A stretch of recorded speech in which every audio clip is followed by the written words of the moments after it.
Voilà. Alors, il nous a fait découvrir Milos. Oui, mais... À quelques, je ne sais pas si ça va être du Milos. Oui, pourquoi pas. Est-ce que dans la salle, quelqu'un connaît Milos? À part ceux qui l'ont déjà écouté ici. Donc, je parlais par exemple à Bernard. Tu ne connais pas Milos? Je ne connais pas, merci. Ah, Milos. C'est quelque chose, avec son micro, sans micro. Il vaut mieux que tu le mettes... Oui, peut-être parce que je suis très enroué. Ah, je te mets le micro. Voilà. Alors lui, c'est un amoureux des découvertes d'auteurs qu'on ne connaît pas, d'ailleurs, qu'on ne connaît jamais, plus souvent. Alors pour le temps, il sera toujours temps. Je vous promets une autre fois le dernier poème que j'ai écrit sur le temps. Et bien alors... Mais je l'ai oublié. Et je ne l'ai pas en tête. Ah, Il a été composé ces jours-ci, mais je n'ai pas eu le temps. Tu n'as même pas une bride de... Non, non. Rien. Je me rappelle le premier vers, aime le temps, j'en sais plus. On en restera là. Le temps qu'il fait, le temps t'aimera.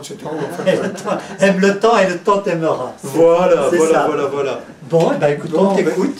Je ne sais pas où tu nous emmèneras. Alors, mais on t'écoute. apparemment, le fait que ces messieurs-dames n'ont pas entendu Miloche me rassure, parce que je me demandais si je n'avais pas déjà dit le poème que je prévois de dire. Mais peut-être bien. Je sais Caromama. pas, de Milos. Ah, oui, tu l'as déjà dit. Je l'ai déjà dit. Mais redis-le, par oui, plaisir. Tu prends juste le micro si tu t'en Oui. sers. Voilà. Alors, pour faire la présentation du poète, comme je suis toujours spécialiste des longues présentations, nous dirons poète français du XXe siècle, un des plus grands, diplomate lituanien. En aparté, hors scène, je vous en parlerai plus en détail. Voici le poème que je choisis, Caromama. Mes pensées sont à toi, reine Caromama du très vieux temps, enfant dolente aux jambes trop longues, aux mains si faibles, Caromama, fille de Thèbes, qui buvait du blé rouge et mangeait du blé blanc comme les justes, dans le soir des Tamaris, petite reine Caromama du temps jadis.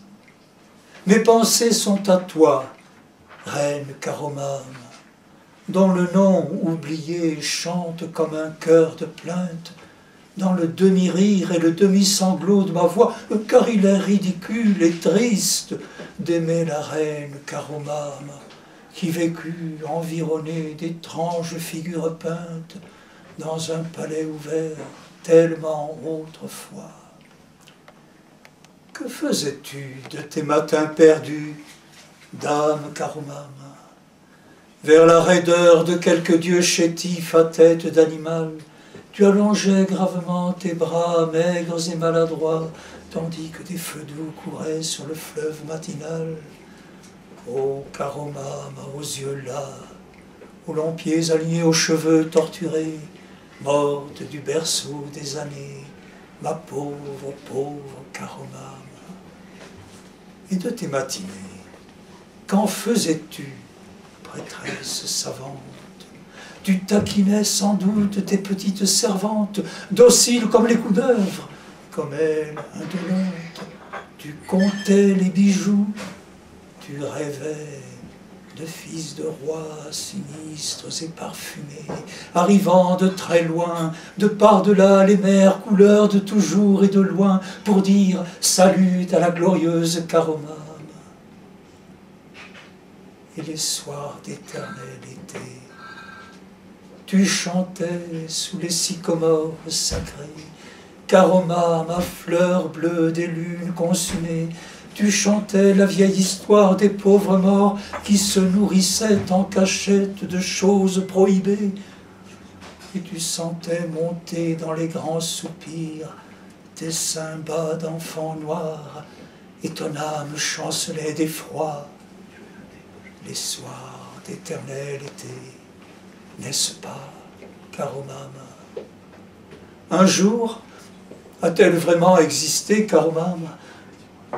On entoura ton corps de jaunes bandelettes, on l'enferma dans un cercueil grotesque et doux en bois de cèdre.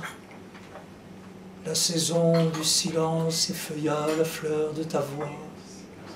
Les scribes confièrent ton nom au papyrus, et c'est si triste, et c'est si vieux, et c'est si perdu. C'est comme l'infini des eaux dans la nuit et dans le froid. Tu sais sans doute, ô légendaire Caromame, que mon âme est triste comme le chant de la mer et solitaire comme un sphinx dans le désert. Mon âme malade de jamais et d'autrefois. Et tu sais mieux encore, princesse initiée, que la destinée a gravé un signe étrange dans mon cœur, symbole de joie idéale et de réel malheur.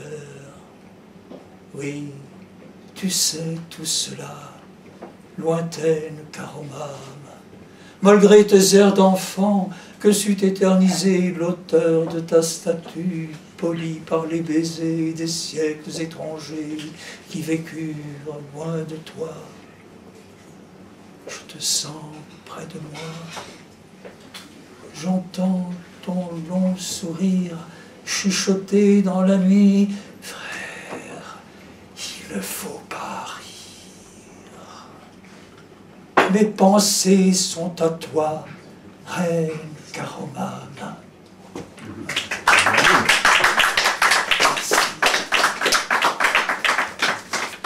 Oscar Vladislas de Lubitsch Miloš.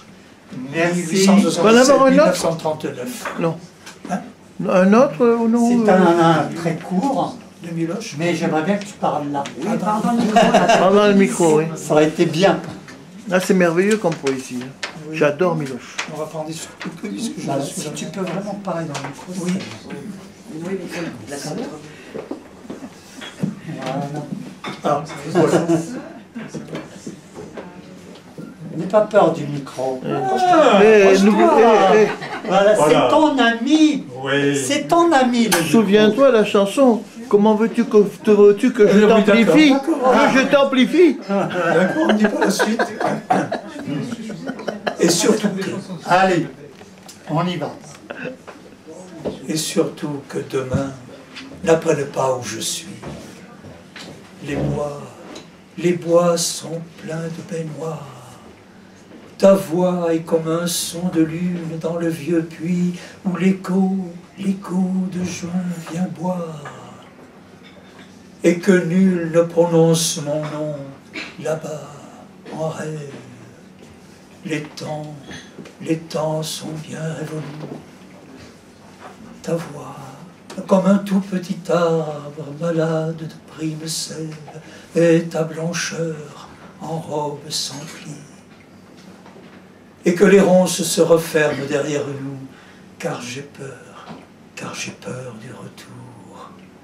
Les grandes fleurs blanches caressent tes doux genoux, et l'ombre est pâle d'amour. Et ne dis pas à l'eau de la forêt qui je suis. Mon nom est tellement mort. Ta voix. Oh, pardon. Tu as perdu la voix? Oui, justement. Tes yeux ont la. Pardon. Tes yeux ont la couleur des jeunes pluies. Des jeunes pluies sur les temps qui dorent. Il ne raconte rien au vent du vieux cimetière. Il pourrait m'obliger à le suivre. Ta chevelure sent l'été, la lune et la terre. Il faut vivre, vivre, rien que vivre. Merci. La tête de Miloš. Merci, Voilà. Yves. Il y en avait qui était plus beau, il y en a un petit peu plus long, ça fait un chant de fou. Une autre. Il faudra un jour qu'on fasse 1 heure ou 2 ou 3. Ah, oui. Oui. Avec plaisir, hein, j'adore ça. Il amènera son public. Oui. Parce que moi j'ai le chat. Merci à toi. Il y a. Ça s'appelle Attends. pollen. Attention, comme tu as des lunettes noires. Attention, la marche. Attention, la marche. Vous blessez. Les lunettes, Voilà. Merci.